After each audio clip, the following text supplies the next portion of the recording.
How does the JCC work? So Sugino, one of the only washer companies that actually builds our own pumps. So a lot of people put a third-party pump on there. This is a Sugino product, the entire machine.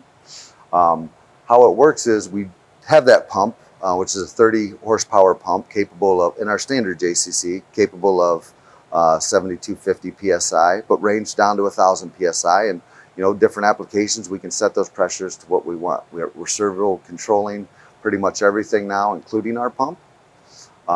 So using that high pressure pump with my applications guys, hey, I need this correct nozzle to deburr at 5000 PSI, and they need to figure all that out. So what we do, we're taking that high pressure water and we're taking it to our turret where we've got a multitude of nozzles that do different things on the part, if you will. And we can go through some of those nozzles here in a moment. But we'll figure out how and where the customer has their hurt points, and we'll go target that. Sean, I need to get these chips out of the water jacket. Sean, I've got these internal cross holes that burrs are down there and they need to get out of there. And so we're gonna go and target each one of those with our applications engineers, our nozzle layout, our fixture design, and we're gonna make the right solution for our customer.